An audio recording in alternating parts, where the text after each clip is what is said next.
कांग्रेस में मैंने 15-16 साल देख लिया, कांग्रेस में सिर्फ मुसलमान गुलाम है। अगर वो जो है टिकट की मांग करेगा, हक की मांग करेगा, तो उसको ऐसे ही किराना कर दिया जाएगा, उसको निकाल दिया जाएगा। केवल मैंने इन 15 सालों में देख लिया, कांग्रेस ये चाहती है कि मुसलमान को केवल इस्तेमाल करो, वोट बैंक बना के जो है, इससे अलावा जो है कांग्रेस कुछ और नहीं चाहती। उत्तराखंड में चुनाव के दौरान मुस्लिम यूनिवर्सिटी का मुद्दा उठाने वाले कांग्रेस नेता अकील अहमद को पार्टी ने अगले 6 सालों के लिए निष्कासित कर दिया है। पार्टी से निकाले जाने के बाद अकील अहमद ने प्रेस कॉन्फ्रेंस कर पूर्व मुख्यमंत्री हरीश रावत और कांग्रेस पार्टी पर बड़े आरोप लगाए हैं। उनका कहना है कि कांग्रेस अपनी नाकामी का ठीकरा उनके सर पर फोड़ रही है। नहीं, सफाई में इसमें ये रख रहा हूँ कि कांग्रेस मेरे सर पे जो है ठीकरा फोड़ रही है, अपनी हार का, अपनी कमियों का, अपनी नाकामियों का।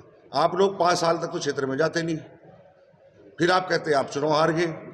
मेरे इस बयान के कारण, अगर पार्टी ये कह रही कि मुस्लिम यूनिवर्सिटी का बयान आया उसके कारण जो है हम चुनाव हार गए, मैं कहता हूँ उन लोगों को शर्म आनी चाहिए।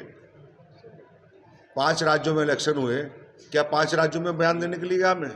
अगर उत्तराखंड में मैंने बयान दिया तो 5 राज्यों में चुनाव कैसे हार गई कांग्रेस? तिवारी जी को ये लेटर मैंने जो है मीडिया में जाने से पहले, जब मेरा पर्चा वापस करने की बात आई 2022 में, तो मैंने 10 बिंदुओं में बात रखी थी।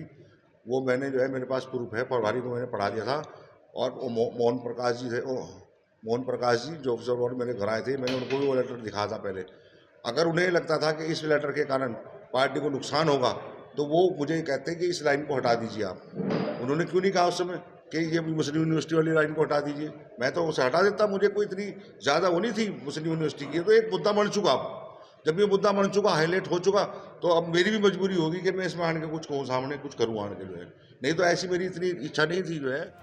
उन्होंने कांग्रेस पर निशाना साधते हुए कहा कि 15 साल तक कांग्रेस ने उनका इस्तेमाल किया और अब चुनाव की हार का ठीकरा उन पर फोड़ दिया। उन्होंने कहा कि पिछले 15 सालों में वो ये जरूर जान गए हैं कि कांग्रेस मुसलमानों को वोट के लिए इस्तेमाल करती है और जब हक की बात आती है तो उनसे किनारा कर लेती है।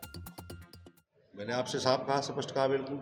जब वोट की जरूरत थी इलेक्शन से पहले, तो मुझे उपाध्यक्ष बना दिया, कहा कि आपको जो है कैबिनेट में मंत्री बनाएंगे। और जब इलेक्शन निकल गए तो चुपचाप जो है आपने मेरे पर आरोप लगा के ठीकरा फोड़ के मुझे बाहर कर दिया। ये रवैया है कांग्रेस का मुसलमान के लिए जो है। कांग्रेस ये चाहती है, केवल मैंने इन 15 सालों में देख लिया, कांग्रेस ये चाहती है कि मुसलमान को केवल इस्तेमाल करो, वोट बैंक बना के जो है। इससे अलावा जो है कांग्रेस कुछ और नहीं चाहती। जब हक की बात आएगी, हिस्सेदारी की बात आएगी, जहाँ उनकी मजबूरी बनेगी कि मुस्लिम बाहुल्य क्षेत्र है जी, हिंदू नहीं जीत पाएगा, हिंदू है ही नहीं वहाँ तो चलो वो टिकट देंगे मजबूरी के कारण, वो तो एक मजबूरी हुई ना। लेकिन उन्हीं का कहना ये कि जी मुसलमान को जो है हिंदू वोट नहीं करेगा। अरे भाई, फिर तुम भी तो हिंदू हो, तुम्हारे अंदर जहर है, मुसलमान वोट कर रहा है हिंदू को, तो हिंदू वोट क्यों नहीं करेगा? फिर पार्टी किस बात की पार्टी? हमारे यहाँ तो ऐसा कभी भी नहीं रहा। हमारे यहाँ तो अगर किसी की जो है मैयत भी होती है ना, तो कांधा छाप लोग लगाते हैं आगे। अभी कोरोना महामारी में जो है मैंने देखा कि हिंदू भाई हमारे लाशों को छोड़ के भाग गए, मुसलमानों ने जो है उठा के अंतिम संस्कार किया उनका। आपने देखा होगा कई जगह। हमारा तो जो है ये देश ऐसा देश है, इसमें प्यार मोहब्बत से रहते हैं सब लोग। इतना ही नहीं, अकील अहमद ने रंजीत रावत और हरीश रावत पर भी कार्रवाई करने की मांग की है। बिल्कुल कार्रवाई होनी चाहिए, इन पे भी कार्रवाई होनी चाहिए। रंजीत रावत जी ये कह रहे हैं कि मुझे 35 साल में नशा उतरा अफीम का। हरीश रावत जी अफीम चढ़ा देते हैं, उन्होंने टिकट बेचे, तो इसका मतलब पहले आप उसके दलाल रहे, आपको मालूम है सारा, तो आप पर भी कार्रवाई होनी चाहिए। फिर हरीश रावत जी पे भी कार्रवाई होनी चाहिए। हरीश रावत जी भी तो जो है आए दिन उनके बयान जो है पार्टी के खिलाफ ही रहते हैं। वो बड़े नेता हैं, उन पर कार्रवाई इसलिए नहीं हो रही क्या? मुझे उन्होंने मोहरा बनाया, मुझे उन्होंने कहा इनको सचिव किसने बना, महामंत्री किसने बना। उन्होंने पल्ला झड़ा के मेरा राजनीतिक संबंध उनसे कुछ रहा नहीं। मुझे मंत्री किसने बना फिर 2016 में? अगर मेरा राजनीतिक संबंध उनसे नहीं रहे तो 2016 में मुझे मंत्री किसने बना, उपाध्यक्ष किसने बनाया? हरीश रावत जी ने बनाया ना। तो वो क्यों झूठ बोल रहे जो है? अपनी बातों को सामने रखें। ये आपस की गुटबाजी।